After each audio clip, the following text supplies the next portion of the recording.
I'm Margaret Hask. I'm director of the Cornwall Library. Thank you very much for joining us for this really interesting program. I think our program committee really hit a home run on this one. I'm very pleased to bring you Joel Simon and Anne Garrels this evening. So first, a few things. You will have to be muted throughout this. You know how that works, that it's too noisy to let people unmute themselves. So please use the chat room. And Shari Goodfriend is with us handling the tech, and she will manage the chat room for us. Please send your chats to everyone so we can all see them, because maybe Joel or Anne will see a question they particularly want to answer. And also this will be recorded. It will be on the library's YouTube page. It takes a couple of days to get that up and running, but it will be up next week sometime. So I'm very, very excited to introduce to you Joel Simon, who's an author, a journalist, a press freedom advocate. He is currently a fellow at the Tao Center for Digital Journalism at Columbia University and a senior visiting fellow at the Knight First Amendment Institute, also at Columbia. And he's the author of 4 books, including one that's coming out very soon called The Infodemic: How Censorship and Lies Made the World Sicker and Less Free. So we can look for that on April 26th. And we're also joined by Anne Garrels, who you may recognize from her 25 years as a senior foreign correspondent for NPR. She's received many journalism awards, including the Peabody, the Polk, and the Courage in Journalism Award. So I think that's everything from me. And I think, Annie, if you're ready to get started.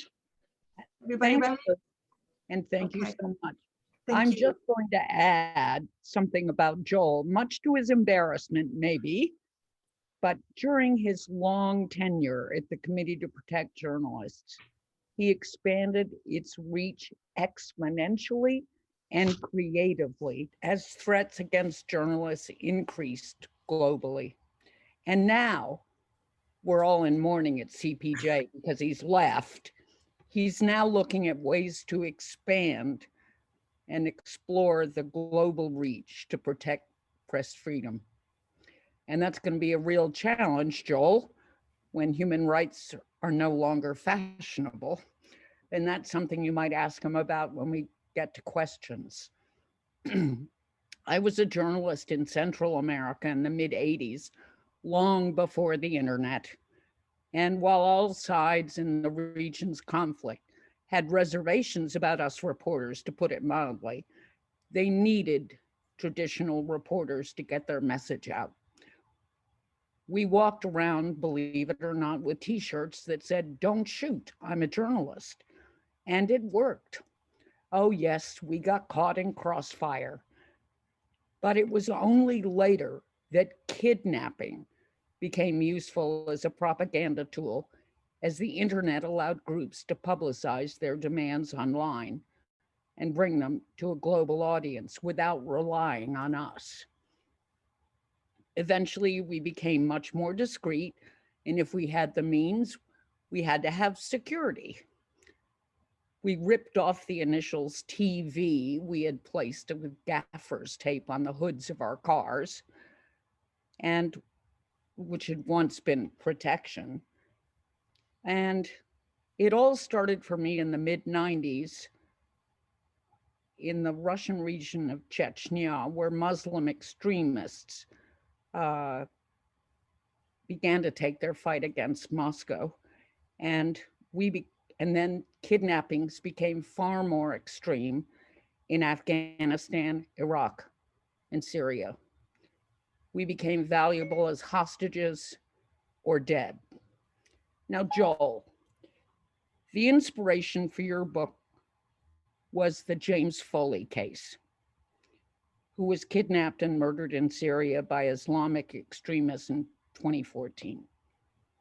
As you write, that assignment brought you face to face with former hostages, their families, government officials, intelligence officers, security people, policymakers.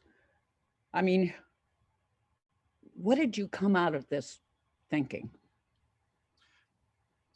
Well, first, let me say, Annie, I want to say some thank yous here. First to the Cornwall Library, to Margaret, to Sherry, to all my wonderful neighbors.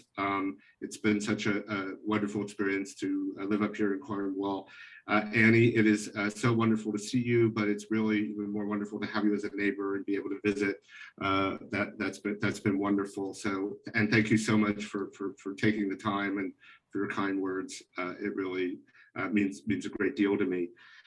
So maybe rather than answering, what I came away with, let me start with my sort of prevailing assumption about kidnapping. Good one. When the issue first came up, you said it perfectly. Kidnapping has always been an occupational hazard for journalists. There have been kidnappings of journalists, or even state, by both, criminal organizations and political groups, and by states that have arrested journalists, and sort of held them hostage. But you'll probably recall, Annie, getting in a few dicey situations and basically trying to talk your way out of it by saying, "Hey, if you kidnap me, who's going to write the story?" Like that was the power that journalists had. Is that even these criminal groups or militant groups or bad political actors, they needed journalists because it was the only way that they had to reach a mass audience that was, that had some level of credibility. So that's sort of what kept journalists safe. And as you said, this started to change as the technologies changed and the role of journalists changed. But, we went into this when I started at CPJ in 1997. There was this handbook, and in that handbook were the policies. And one of the policies was that CPJ does not support the payment of ransom, even when journalists are kidnapped. And the rationale for this was, and it seemed entirely logical to me, that if you pay ransom, then more journalists are going to be kidnapped. And a lot of journalists, even those out in the field, kind of bought into this. Bought into it. Yeah, because you kind of, it seemed like an abstract risk, and it just seemed logical that if governments and your employers or whomever were going around paying ransom when journalists got kidnapped, then there'd be a big target on your back. So when there were many kidnappings that I had to deal with at CPJ. Many folks will remember, Daniel Pearl, for example, the Wall Street Journal correspondent, who was kidnapped and murdered by Al Qaeda when he was reporting in Pakistan in 2001. That was a well-known incident. But we'd never seen anything like what happened in Syria, beginning in 2012, when journalists and aid workers and all these folks just started disappearing. There was no ransom demands. There was nobody. We didn't even know who had them, and the families told us, "Don't keep it secret. We're trying to figure out what's going on. Don't report it." So like people were working in this environment, and they didn't even know what the risk was. And when James Foley, he went missing at the end of 2012, and the family heard almost nothing from him. We could maybe go into a little more detail of that story, but eventually, they became very fed up with the government. They felt that the government wasn't helping them at all, and they weren't sure whether they would have a possibility of paying a ransom, but they decided that they would try. And they came to me. I was introduced to them. I remember very distinctly, they visited my office and they said, "We've determined we're going to try and raise a ransom. And we're trying to raise millions of dollars, and we need your help. Maybe you can help us do a video about James Foley that we could show to people who might donate and try and help us get our son home." And of course, he was a journalist. I'd met him. My colleagues knew him. He's a remarkable journalist, and of course, I wanted to help. But I had, a lot of misgivings about whether, first of all, whether it was in the best interest of other journalists. Second of all, whether it would create risks to me or the organization, the Committee to Protect Journalists, because I knew that under the Patriot Act, even if you paid a ransom, it was considered material support for a terror organization, which is potentially a crime. So that was the beginning of my, deep critical thinking about the issue. It was very, rooted in this practical challenge that had been presented to me by the Foleys of, could I help them raise a ransom that would go to a terror group, potentially, but might save the life of their son, who was a journalist. And now, as you say, in the US, there's a no concessions policy to terror groups. Yes. Because the money goes to terrorism. But there are varying approaches to hostage taking around the world. And so as you began looking at the issue because of James Foley's case, where did that lead you? Well, I think again, the starting point for this was, after James Foley was murdered. This was in August of 2014, and I think many of you will remember it was just a searing, indelible experience for so many people. Another journalist, Stephen Sotloff, was also killed. Aid workers, Peter Kossig, Kayla Mueller, there were a bunch of American hostages and British hostages who were killed. And I know this from long experience that sometimes when things go wrong, as they did in this instance, the people you're helping, the families, they are so distraught that they get angry at the people who tried to help them. That's normal. But Diane was really upset, and she told me, look, you could have done more. I really felt you could have done more. And I told her a little bit about, the rationale and how I felt like, I wanted to help, but I was conflicted. And she said it to me. She said, look, you have this policy, and I hear this all the time, if you pay ransom or you make concessions to terrorists, it's going to lead to more kidnapping. But, how do you know this? How do you know this to be true? And I thought it was a tremendous challenge. And I thought, that's one of those things where you're sort of trapped by your own assumptions. And as a journalist, I really have to go out and explore that and see whether my assumptions are correct. So I said to Diane, I said, you know what? You're absolutely right. And I'm going to go out and I'm going to use my journalistic skills to kind of challenge this assumption and find out how different countries approach this issue. And that was the beginning of this book, We Want to Negotiate. And I should point out that that title, We Want to Negotiate, was the message that the kidnappers, the Islamic State kidnappers, sent to the Foley family. We want to negotiate. That's where the title comes from. And when the Islamic State took these hostages, I mentioned the Americans, but they also took a bunch of European hostages, French, Spanish, German, Italian. These are all countries in Europe. They have a different approach. They will pay for the recovery of their citizens, and they did. And those citizens went free. And the British and the Americans, they have a policy of no concessions. They don't pay, and their citizens were murdered. So the question is, why do countries approach this differently? What were the implications? And I started my research in France. And that's because France is very well known, when there's a French hostage, and maybe you observe this, the whole country mobilizes and they have marches and they, it's like a kind of state crisis. And what I found out is this public mobilization in France puts so much pressure on the government to politically, and it's become deeply ingrained in the culture that they feel they have to pay.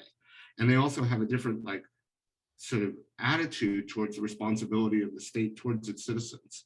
If a French citizen is held hostage, then there's an expectation that has to be met, that the state will respond.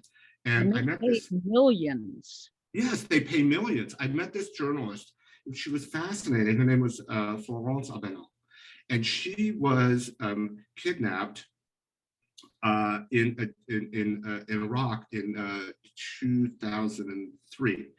And after her experience, she had a horrible experience. She was kidnapped with her Iraqi interpreter, and she was held in a basement. She didn't even know who kidnapped her or why, but there was this big mobilization in France, and pictures of her hung from city halls and rallies. And eventually the government, she doesn't know exactly what was paid, but maybe it was $10 million. There were reports.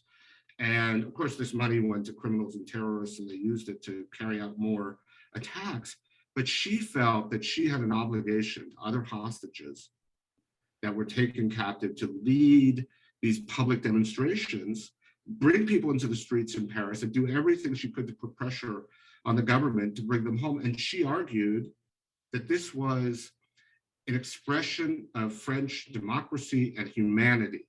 That, you know, if terrorists were saying your life means nothing, we're going to kill you, then for the French government to step in and say, no, we value your life. Your life means everything as a French citizen, and we're going to pay. You know, that was a way of sort of countering this kind of nihilistic narrative that the kidnappers had. And I said to her, I said, but Florence, don't you think that, you know, that going into the street just raises the amount of money that you have to pay? And she's like, what's $1 million, $2 million? It's a human life. And I talked to other French journalists who profoundly disagreed with this, but it was, you know, it was really, the French were trapped in this political dynamic in which people rallied to win the release of hostages, and the political pressure was so enormous that this was the only approach that was viable politically. But, okay, so the government pays. Yes. And if our government doesn't pay. Correct. So walk me down the next step in your thinking. Well, so then the next step, I think, was to really understand the origins of the US policy and the rationale for it. And I was completely unfamiliar with this, but the US policy was actually accidental. I mean, it sounds really great. Like, we don't negotiate with terrorists, we don't make concessions with terrorists, sounds, you know, chest thumping, we're strong and all that. But the actual origins of this were an incident that took place in Sudan in 1973, where Palestinian terrorists took over the embassy in Khartoum, and they took a bunch of diplomats hostage. And one of their demands was for the release of Sirhan and a whole bunch of other demands.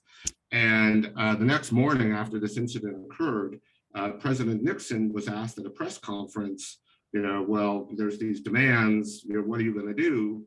Are you going to meet the demands of these Palestinian terrorists? And, you know, he knew that politically, you know, he couldn't say, yes, we'll negotiate for the release of Sirhan, who had, you know, murdered his political opponent. So he just sort of reacted and said, you know, we won't pay blackmail. We'll not negotiate. You know, there's no way. And the word, you know, what he said at the press conference got back to the kidnappers in Khartoum, and they took the hostages down into the basement and murdered them. You know, like, if you're not going to negotiate, then we're just going to kill them. And after that, I talked to a whole bunch of analysts, and they were like, you know, it was kind of an off-the-cuff remark, but at that point, the policy was written in blood, you know, because they were going to double down. And I talked to this analyst who actually was working for the RAND Corporation, the State Department under Kissinger sort of contracted him to do research into this issue of whether paying ransom actually increased the risk, or did no concessions reduce the risk to Americans. And what he found surprised, like, we told, this was back in the 70s, he said that there didn't seem to be any correlation between whether a country paid ransom or did not in terms of risk to their citizens. That the crime of kidnapping tends to be very opportunistic. The people who grab people, and criminal groups and militant groups are, you know, checking passports, and they're not usually even aware of, you know, what the nationality of their victims is before they grab them. So they're not, it does have a huge impact on whether they live or die, but it doesn't seem to have a huge impact on whether they're taken hostage or not. And the other thing that he pointed out was that, you know, even when Nixon sort of formulated this policy, you know, it was intended to apply very narrowly to American diplomats. There were so many exceptions. For example, if a plane is hijacked, was routine to pay ransom. Nixon actually authorized the ransom payment when a plane was hijacked. If someone is kidnapped domestically, and most Americans don't realize this, the FBI has funds stashed around the country at federal reserves up to, I think it's up to $200,000 that they routinely use to pay. They call it ransom is lore. And the thinking is that it's been very effective.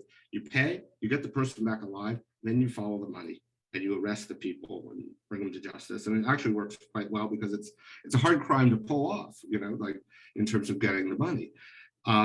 If you're a prisoner of war, if you're an American soldier and you're taken captive in combat, well, under the Geneva Conventions, there's a provision for exchange of prisoners. So this was like, the policy was so inconsistent, it was almost incomprehensible. And it, even when it was first sort of articulated, there wasn't clear evidence that it was effective. And, you know, over the years, I just found that it just, you know, each president sort of doubled down. It was politically very advantageous. It seemed, you know, firm and strong, but it didn't really, there wasn't a lot of evidence that it was an effective policy. This surprised me because obviously, as I indicated, Annie, I went into this with a kind of a different mindset. But you know, this was what I learned about the origins of the policy when I did more research. Well, and you know, I started out like you, thinking, you know, if you pay, if the governments are paying, and there seemed to be some justification for that early days in Iraq. A lot of Italians and French governments paid a lot of money, and they seemed to be more vulnerable, but that changed. I mean, as you say, it's opportunistic. If you were in the wrong place at the wrong time, forget it. So what's your solution to it? Well, I mean, look, I don't have a solution. It's not, it's a sort of, no, but you have some creative ideas. I think that's fair. And thank you for saying that, Annie. So here's the thing of the other thing I was pointing out about how paradoxical and inconsistent the U.S. policy is. So if, you know, I pointed out some of the paradoxes, but so let's say you are operating a business in a high-risk environment where kidnapping is prevalent. Okay, let's say you're in Mexico or Nigeria or Pakistan, where, you know, the risk of kidnapping is very real, and a lot of it, often it's criminal. So there's this thing called kidnapping and ransom insurance. Most people have never heard of it, right? But you know, the way it works. I never took it out. Let me tell you something, Annie. You probably had it, because I'll bet you any money that NPR had it. And the part of the rules associated with these policies is you're not allowed to tell anyone that they have it, because they don't want the person taken hostage negotiating on their own behalf. So you would be ignorant. I don't know if NPR had it, but it's certainly possible. I was sure ignorant. Let's put it that way. And because they want you in the policy itself, they don't want someone who's kidnapped going, oh, we have insurance, they'll pay. The way the insurance works, kidnapping and ransom, is that if a company is insured, they're not supposed to tell their employees, or even a wealthy family, for example. The policy you can't insure for more than your net value. So in other words, you can only pay what you have. But once you pay, they will reimburse you after you pay. So the negotiations will be credible.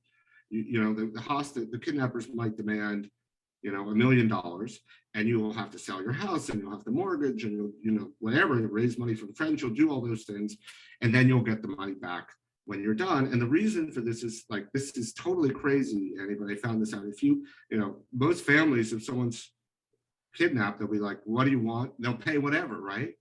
But if you do that, they'll be like, oh, we asked for too little. We're going to ask for more. We're not going to release them. So kidnappers will only release the person when they believe they've tapped into the maximum they're going to get. So you have to drag it out and make it a credible negotiation. And so under these kidnapping and ransom policies, they bring in these professional negotiators who do this all day long. They negotiate, and they pay money, and their whole, you know, remember we talked about how if you pay ransom, it increases the risk of kidnapping. Their mantra is, you can't leave people to die, but you've got to pay as little as possible. And governments pay too much.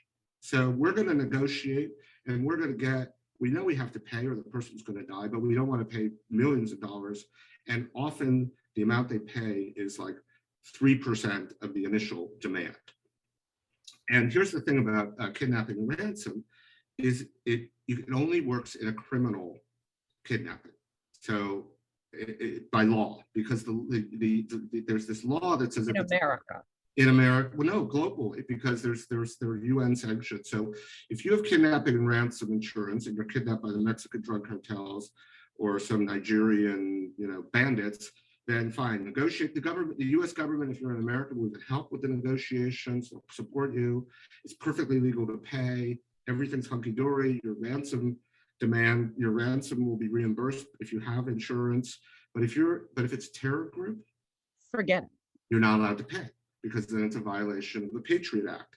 And the government not only won't help, it might even, the Patriot Act, which prohibits financing for terror groups. So, and these professional negotiators, as gruesome as it sounds, they have a really excellent track record of recovering hostages through these negotiations.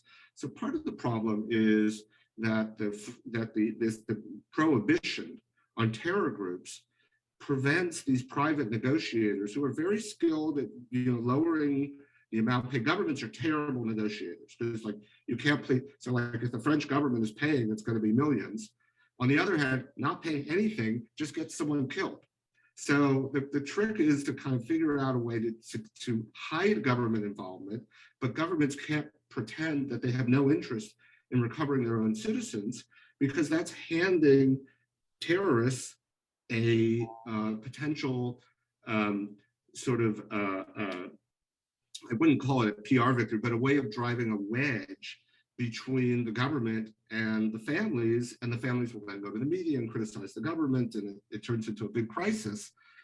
Governments have an interest in making sure that their nationals, when they're kidnapped, are covered alive, a human interest, but also a strategic interest.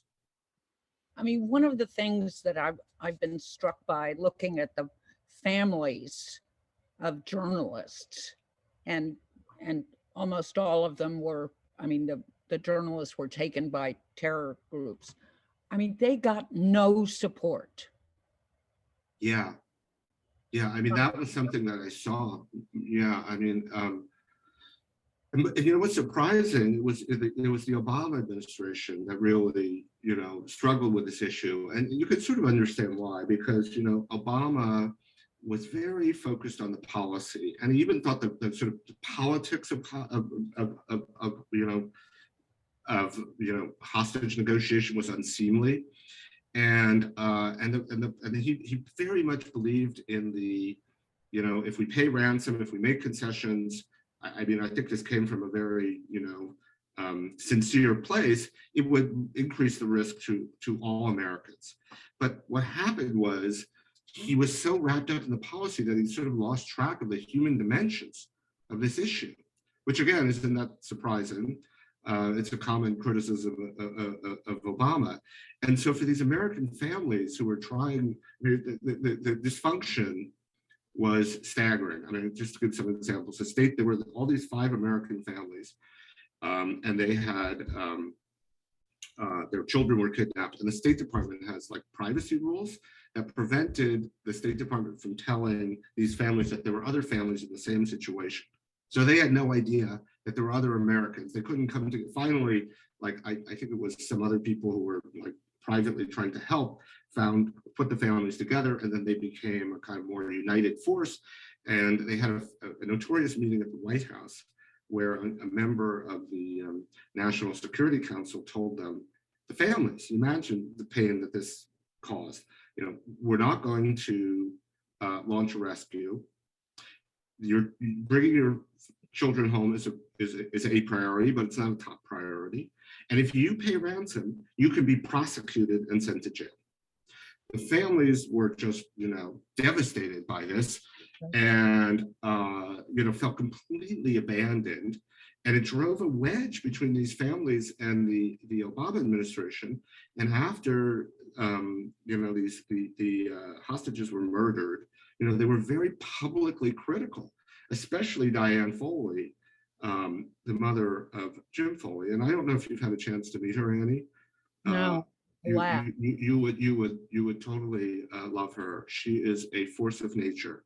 I mean, she went through an unbelievable experience. It's hard to imagine or contemplate, but she used it as an opportunity to really push the administration to change its policy. She had a meeting with Obama. Imagine this. Obama was trying. Finally, it took her forever. She couldn't get a meeting when her son was being held hostage, and finally she got a meeting, and the president came in and told her, and said, Diane, bringing your son home was a priority for the administration. And she said to him, that was not true. That's not true. Why are you telling me that that's not true? I only have her account, but she just said he didn't say anything, he didn't argue. But I mean, imagine saying that to the president. And to the president's credit, when he was challenged in this way, he realized he didn't have an answer, and he stepped back and he said, okay, we're going to do a whole review of our policy because we're not meeting the needs of the family. And he recognized that this kind of rigid approach wasn't really serving the families and wasn't really serving kind of the strategic interests of the country. And they did this big review, and they created all these new structures, kind of called a fusion cell, where you have like FBI and State Department and intelligence services all coordinating, right? And they created a new position in the State Department called the Special Envoy, Special Presidential Envoy for Hostage Affairs. They call it the SPIHA. That's the kind of the acronym. And they appointed something called a family engagement officer who meets with the families. They didn't change the no concessions framework, but they did do a lot, the Obama administration, to like better support the families and try and interpret the existing policies in a more flexible way. And Diane Foley deserves a huge amount of credit for shifting the whole policy, and she did it almost single-handedly. Well, you've raised, this week you published yet another article about kidnapping, where you say that it's now autocrats doing the kidnapping, rather the overwhelming majority of victims are now from, autocratic governments rather than terrorists per se. Yeah. What does this mean?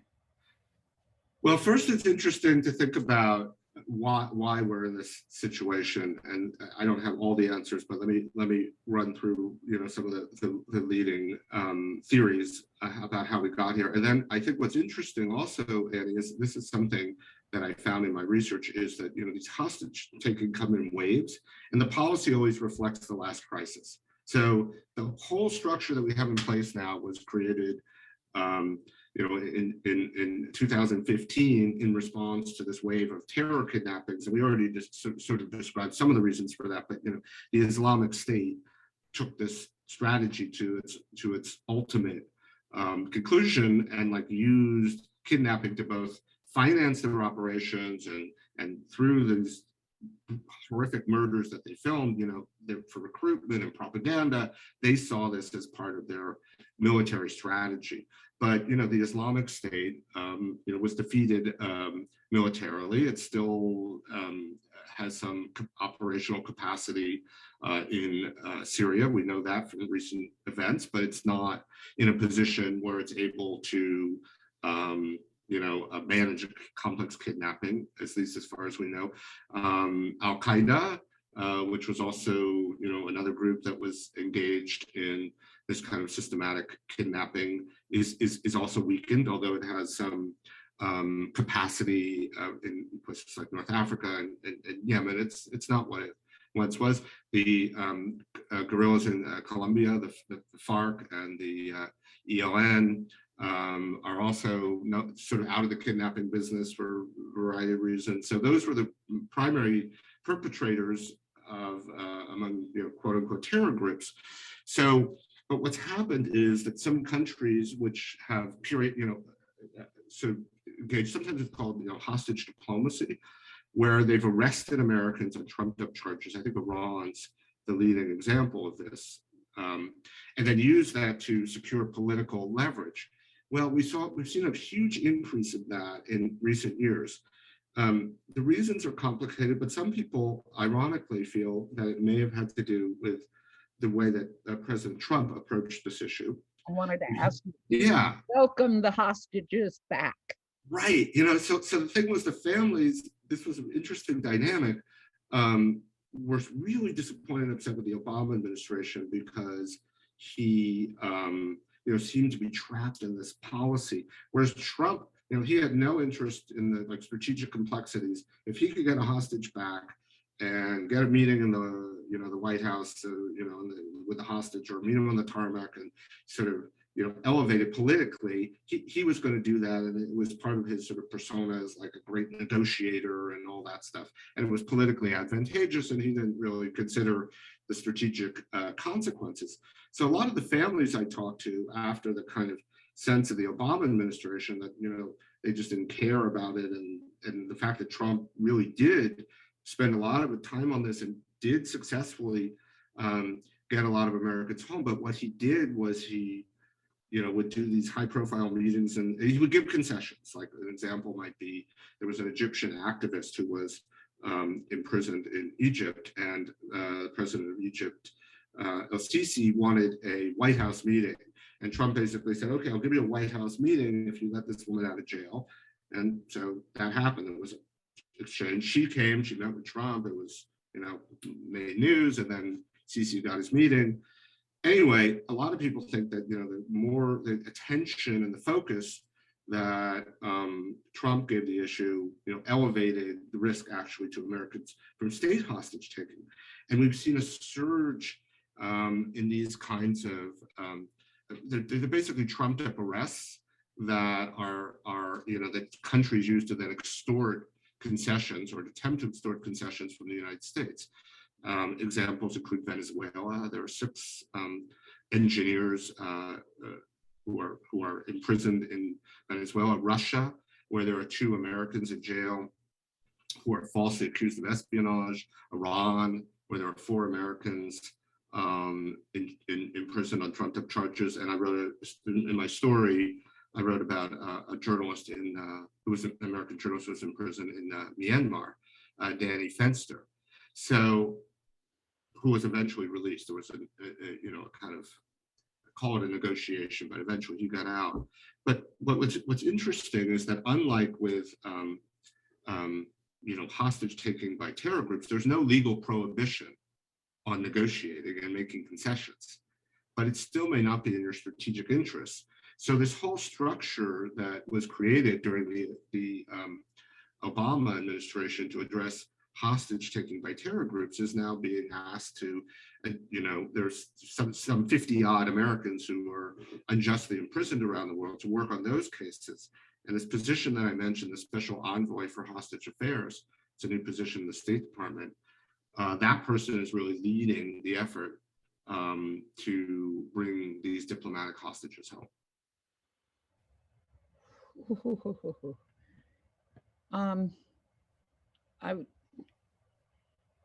I would just say that I personally faced a hostage case for NPR.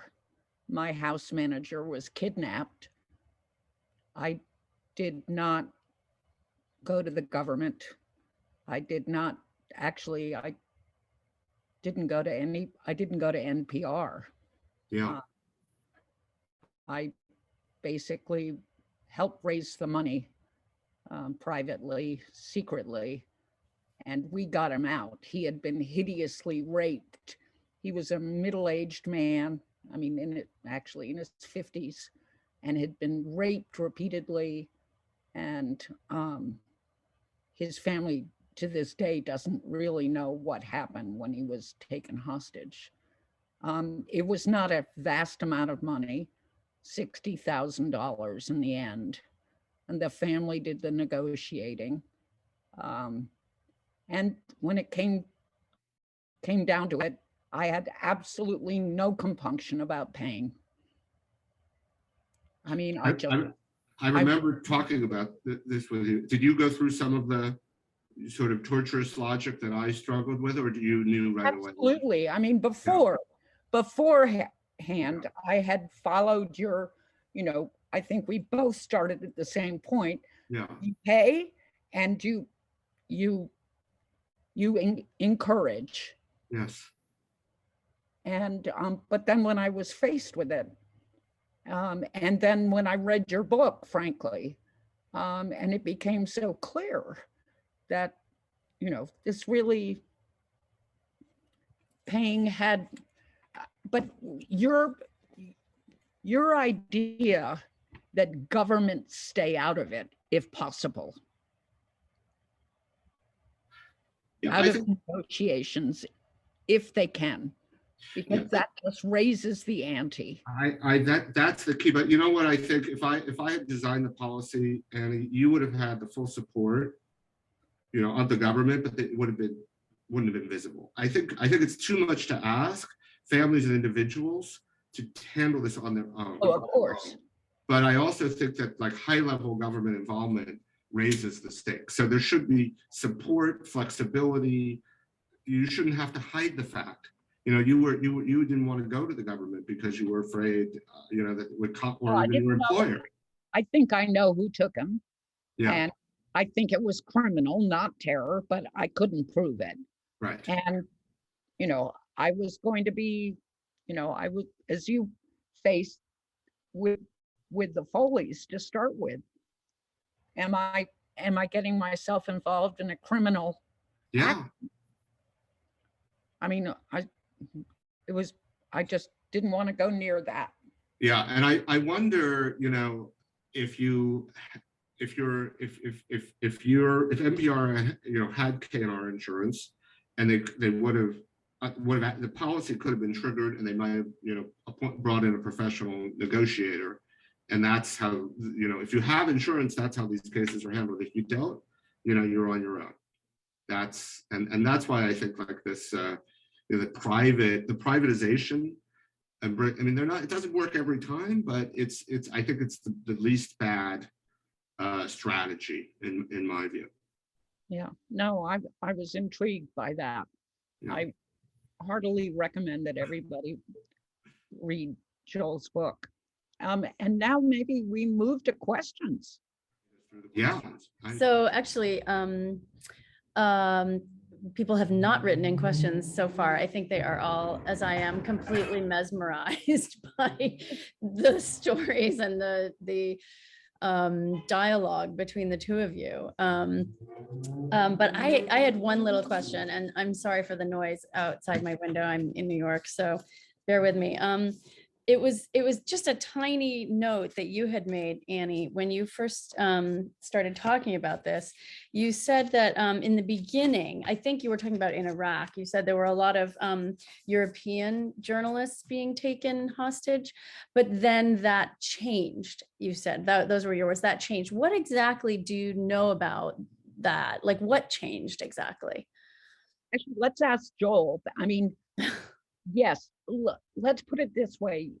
There certainly the numbers initially of aid workers and journalists who were French, Italians, whatever, and also their governments paid vast amounts of money to get them out, and were released. Their numbers on the ground also decreased. The governments put pressure on the media organizations. It's my understanding. Joel may. Yeah, I mean, there were again a whole variety of factors. I mean, one is there was a study that looked at something like 60 kidnappings that took place in Iraq, and there's this theory called about how the way that criminality spreads, it's called contagion, and basically these were very highly visible, highly successful crimes that others started copying.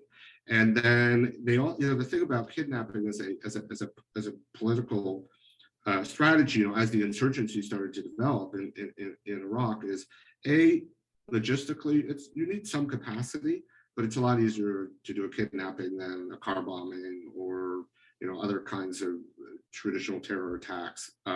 Secondly, the nature of kidnapping is you have different sort of outcomes that are advantageous. One is, which are not achievable with other kinds of, strategies like a bombing or an attack. One is you can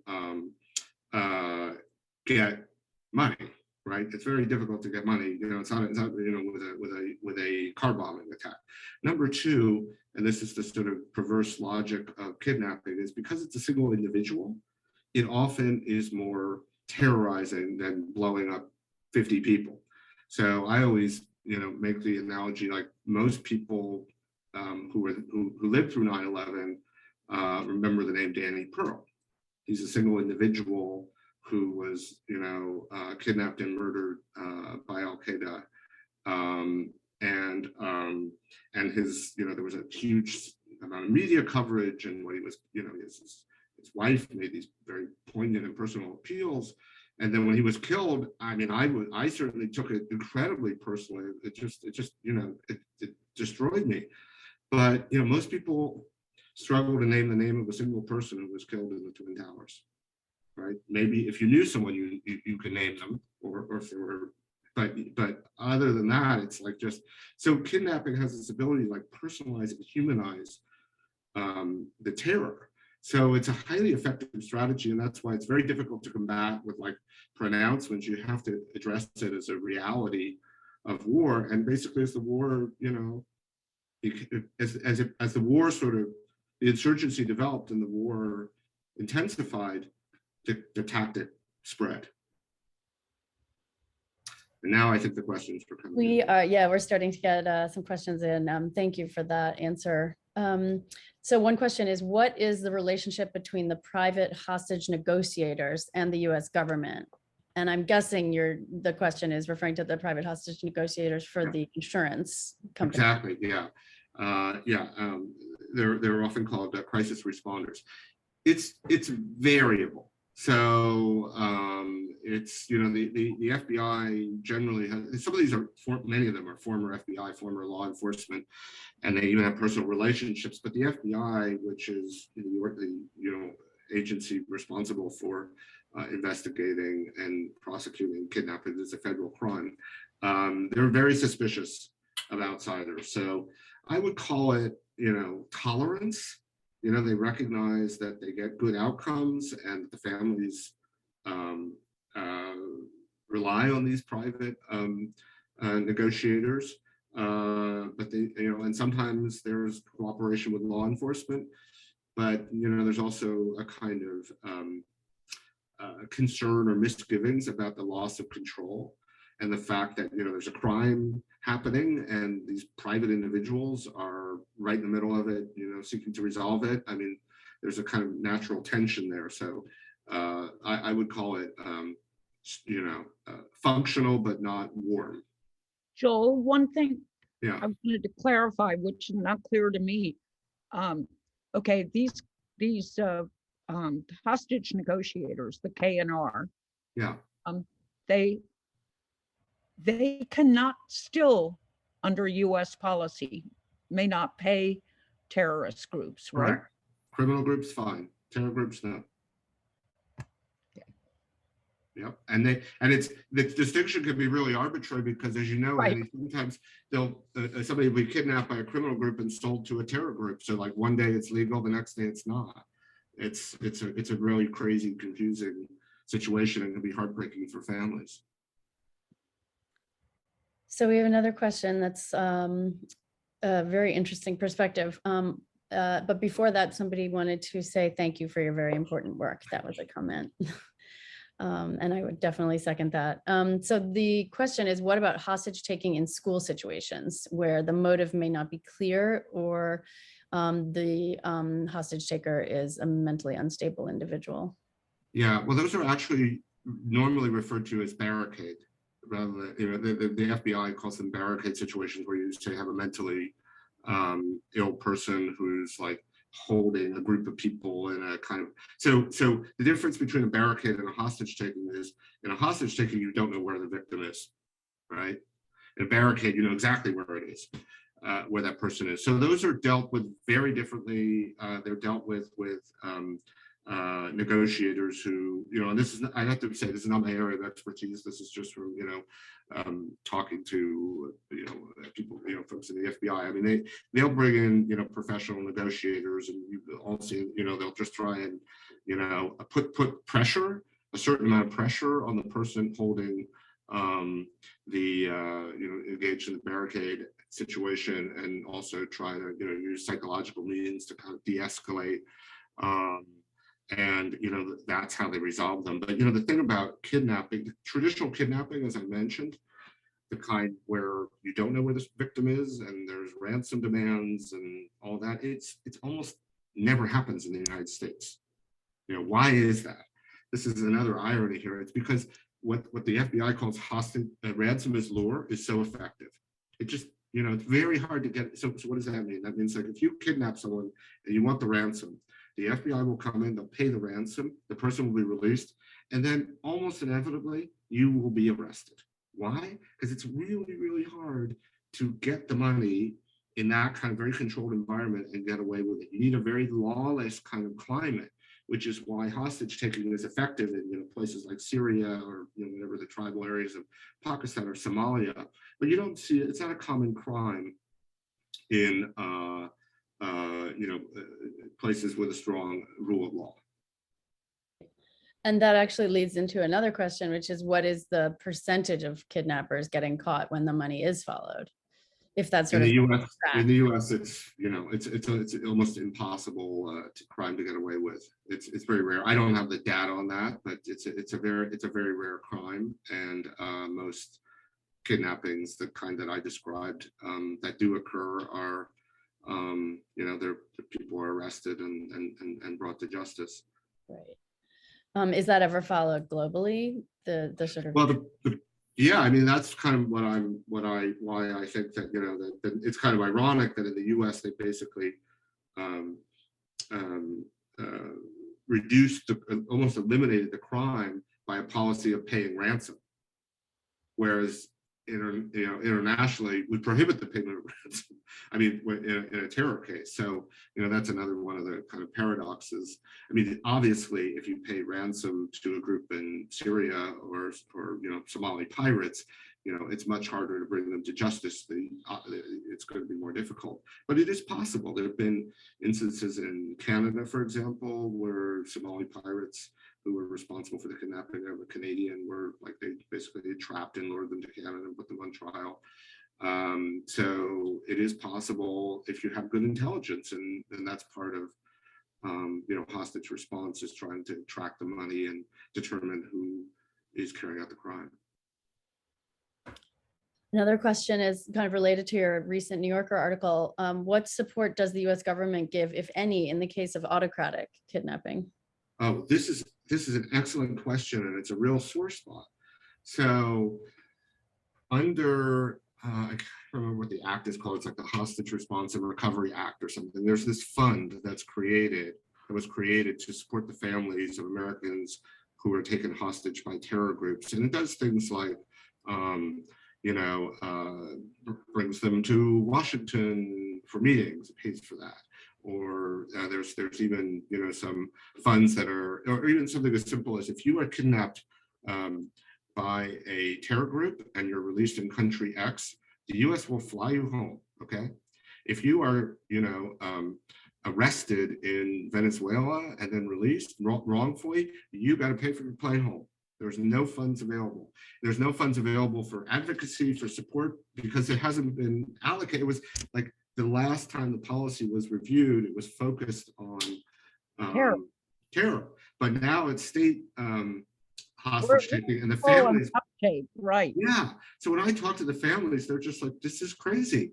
Like, we need this kind of support," and it's designated and limited to the families of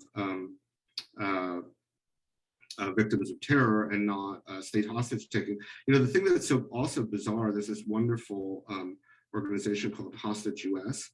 The practicalities of, so when you're a hostage or you're in prison wrongfully, you still have to pay your mortgage and your credit cards and all those bills, right?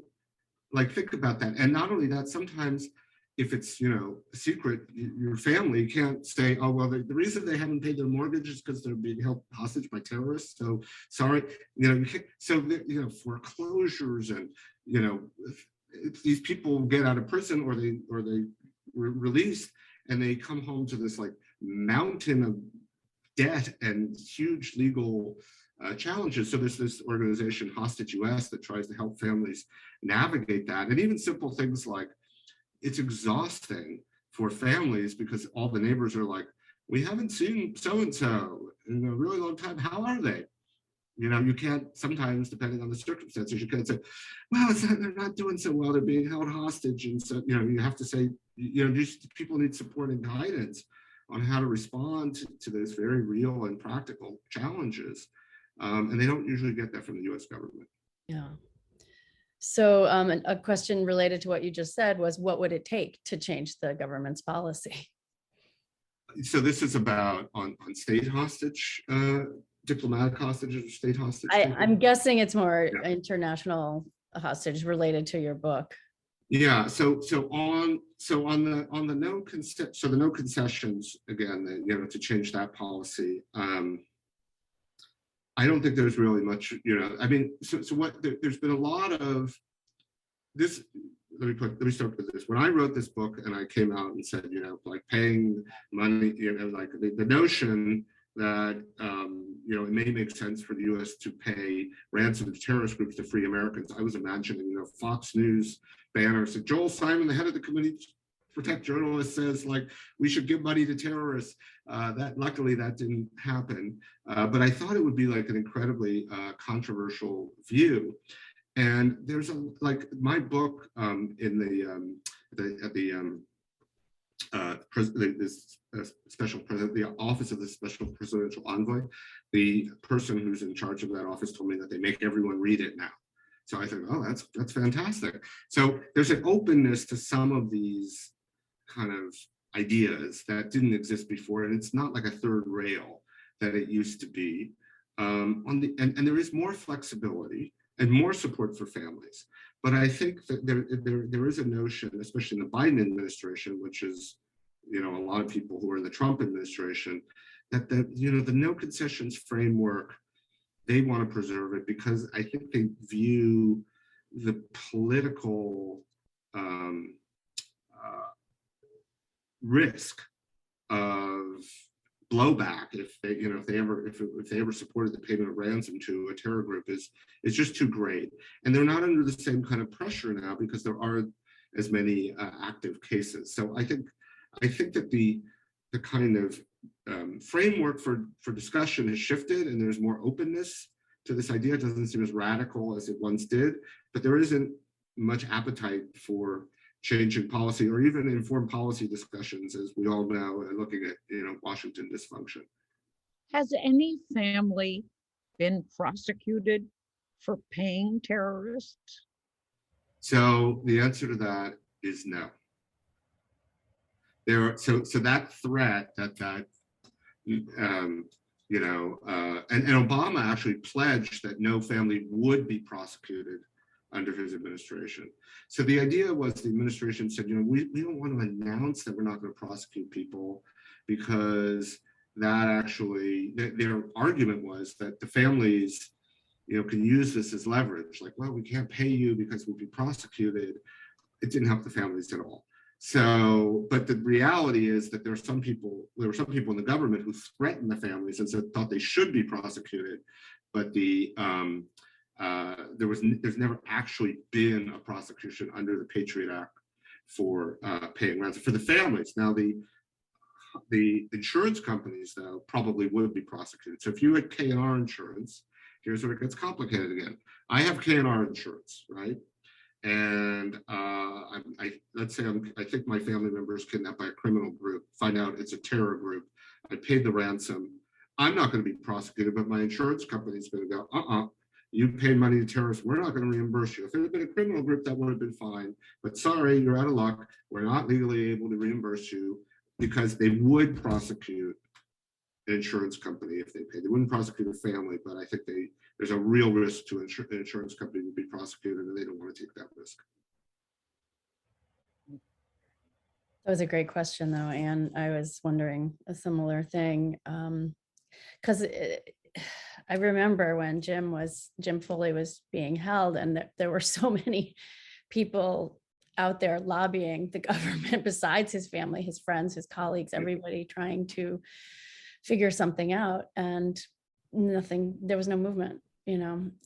Yeah, I mean, it wasn't, I mean, I actually think that at a certain point, even the point that I became involved, that there wasn't a real opportunity at that point. There was one earlier on. I think initially they did want to ransom the Americans, but at a certain point they decided, for the reasons Annie and I discussed at the beginning, that he'd be more valuable to them as in a propaganda video, Right. than as a, you know, as in the money they could hope to extract.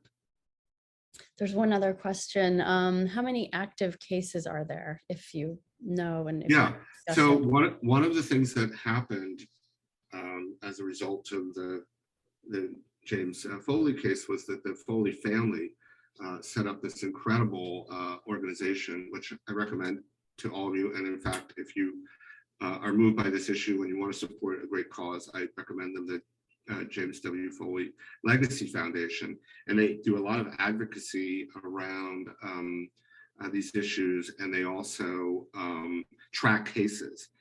And they're currently tracking, in some cases, you know, it's very hard, the data is very hard to come by because some cases are kept secret, but there are about 50 some odd active cases that they're aware of. And the vast majority of those involve state hostage taking rather than political hostage taking. And I should note that there are hundreds of cases of criminal kidnappings a year of Americans around the world. Those usually don't get much attention. Often they're resolved quite quickly. You know, sometimes it's a relatively modest payment. But the numbers that I just gave you do not include criminal cases. They're political cases, either involving states or you know, political groups. I'm afraid we're out of time. It's a little bit after 6. So I think we have to end things. Thank you very much, Joel and Anne. This was fascinating and so important to think about. Thank you very much for your time, and thank you everybody else for joining us this evening. Thank you. Thank you. Thank you, everyone. And thank you, Joel and Anne and Margaret. So thank you, guys. Thank you. Thank you, audience. Have a good night, everyone.